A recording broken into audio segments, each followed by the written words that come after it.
बीते कुछ दिनों से उत्तराखंड का हल्द्वानी चर्चा में है। हल्द्वानी के चर्चा में होने की वजह है वहां पर एक मस्जिद और मदरसे को ढहा दिया गया, जिसके पीछे जिला प्रशासन ने यह तर्क दिया कि यह जो कार्य हुआ है अतिक्रमण को हटाने के लिए किया गया था, क्योंकि वह जो निर्माण था वह अवैध था। उसके लिए कोई पर्याप्त कागज नहीं थे जिसके माध्यम से यह पता चल सके कि मालिकाना हक उसका किसी के पास था।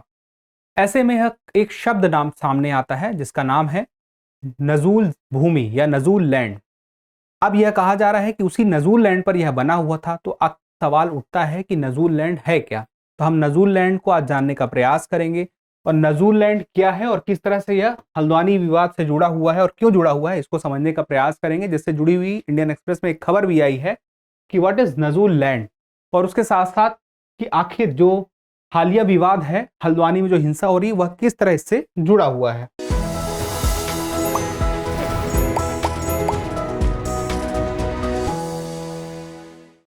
हम कुछ बिंदुओं के माध्यम से जानने का प्रयास करेंगे। सबसे पहले हम जानेंगे कि हालिया मामला आखिर है क्या। उसके बाद हम देखेंगे कि आखिर यह नजूल लैंड यानी कि भूमि क्या है, इतिहास के पन्नों में इसकी चर्चा कहाँ देखने को मिलती है, अस्तित्व में यह कैसे आई। उसके बाद देखेंगे नजूल भूमि का मालिक दरअसल होता कौन है, असलियत में कौन होता है। और उसके बाद देखेंगे कि सरकार इस नजूल भूमि का क्या संबंध आपस में दिखाती है, बताती है या जताती है। और उसके बाद हम देखेंगे हल्द्वानी विवाद में क्या सच में नजूल भूमि का ही विवाद है या कोई और मामला है, और अंत में एक अभ्यास प्रश्न। चलिए सबसे पहले हम देखते हैं हालिया मामला। हालिया मामले की बात करें तो 8 फरवरी को अतिक्रमण हटाने के लिए जिला प्रशासन के द्वारा एक्शन लिया गया, जिसके माध्यम से कुछ स्थानों में अतिक्रमण को हटाया गया और यह कार्य कराने के लिए जाहिर सी बात है जेसीबी का इस्तेमाल किया गया, जिसके लिए बाद में फिर देखने को मिलता है कि हिंसा हो गई, हिंसा भड़क गई। अब यह जो मामला था इसके कुछ दिनों पहले देखने को मिलता है 30 जनवरी को जिला प्रशासन के द्वारा नोटिस जारी किया गया था, जिसमें कहा गया था कि जो मस्जिद है और जो मदरसा है अगर उसके मालिकाना हक के कागज मौजूद हैं तो वह जाहिर किए जाएं, यानी कि सामने दिखाए जाएं। लेकिन जो भी वहां के स्थानीय लोग थे ऐसा नहीं कर सके, जिसकी वजह से प्रशासन ने यह एक्शन लिया। हालांकि स्थानीय लोगों के द्वारा यह कहा जा रहा था कि हमने अभी हाईकोर्ट में अपील की है जिसकी सुनवाई 14 फरवरी को होनी है, जिस पर जल्द ही फैसला 14 फरवरी तक आ जाएगा। तो जब 14 फरवरी तक फैसला आ जाएगा तब तक के लिए अगर अतिक्रमण को हटाने के लिए जो भी एक्शन लिया जा रहा है उसको फिलहाल के लिए रोक दिया जाए। लेकिन सरकार ने एक्शन लिया, जिला प्रशासन ने, और अतिक्रमण को हटा दिया। अब उसके बाद फिर हिंसा जो भड़की तो उससे यही नजूल शब्द चर्चा में आए कि आखिर नजूल भूमि है क्या। तो आपने देश के कई स्थानों पर देखा होगा कि यह स्थान, यह भूमि नजूल भूमि है, ऐसा बोर्ड लिखा रहता है कि यह नजूल की जमीन है, नजूल लैंड है। तो भारत के अलग अलग राज्यों में यह देखने को मिलता है। लेकिन यह आया कहां से? इतिहास के पन्नों में अगर हम देखें, जब ब्रिटिश शासन मौजूद था तो ब्रिटिश शासन के दौरान में बहुत से लोग ऐसे थे 1857 की क्रांति से पहले भी जो विद्रोह शुरू कर चुके थे। फिर 1857 की क्रांति आती है, तब विद्रोह करते हैं। फिर उसके बाद राष्ट्रवाद की भावना आती है और स्वतंत्रता संघर्ष लगातार जारी रहता है।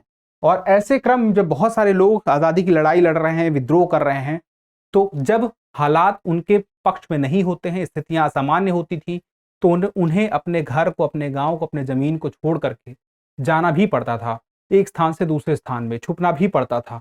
ऐसी स्थिति में क्या होता था कि वह जो जमीन थी अब उसका मालिकाना हक किसी के पास नहीं रह जाता था, तो ब्रिटिश सरकार उसे अपने पास, अपने कब्जे में ले लेती थी। इसी तरह से देखा जाए तो पूरे भारत के अलग अलग क्षेत्रों में बहुत सारी जमीन ब्रिटिश के पास आ गई, जिसका मालिकाना हक अब किसी के पास नहीं था, क्योंकि वे जो लोग थे वे वहां से उस क्षेत्र को छोड़ के जा चुके थे।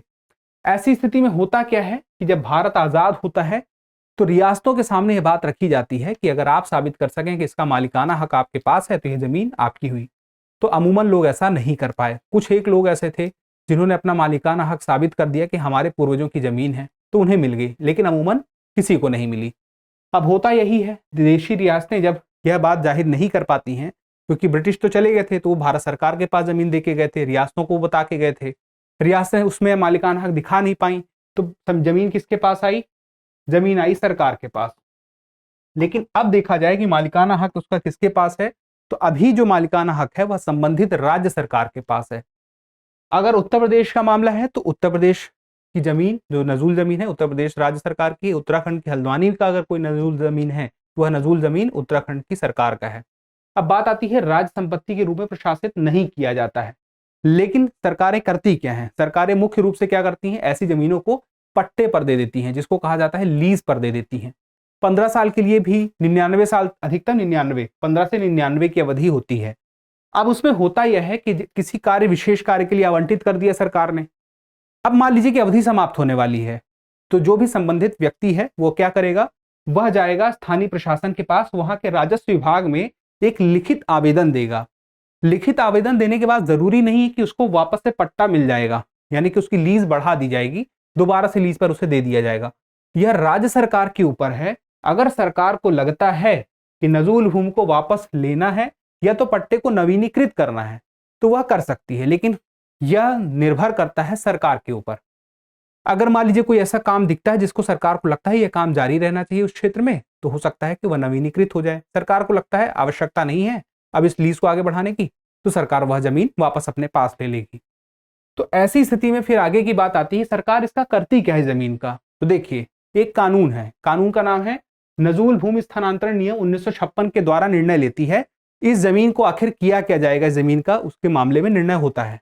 हालांकि संबंधित राज्य सरकारें भी अपने अलग से कानून बनाती हैं। अब मान लीजिए कि या तो सरकार क्या करेगी, पट्टे पर दे देगी, लेकिन सरकार अगर पट्टे पर नहीं देती है तो सार्वजनिक उद्देश्यों के लिए भी इसका उपयोग कर सकती है। सार्वजनिक उद्देश्य मतलब स्कूल, अस्पताल, पंचायत भवन, इस प्रकार से उपयोग में लाया जा सकता है सरकार के द्वारा। या तो सरकार हाउसिंग सोसाइटी को लीज पर दे सकती है। कोई हाउसिंग सोसाइटी अगर बनाता है, कुछ लोग मिलकर अगर हाउसिंग सोसाइटी बनाते हैं, धन इकट्ठा करते हैं और उसके माध्यम से बहुत सारे लोग अपने लिए घर, एक तरह से देखा जाए तो निर्माण के लिए पैसा इकट्ठा कर रहे हैं और उनके पास एक घर आ जाता है। अब लीज पर वो घर रहता है, तब तक उनका जीवन लगभग निकल जाता है। लेकिन इसमें भी अगर वो चाहें तो फिर से अप्लाई करेंगे, फिर से वही प्रक्रिया होगी, दोबारा से उन्हें लीज पर मिलता है, यह सरकार के ऊपर निर्भर है। तो हाउसिंग सोसाइटियों के लिए, जिससे उन्हें घर प्राप्त हो सके, इस प्रकार भी सरकारें देती रहती हैं इस प्रकार की जमीन को।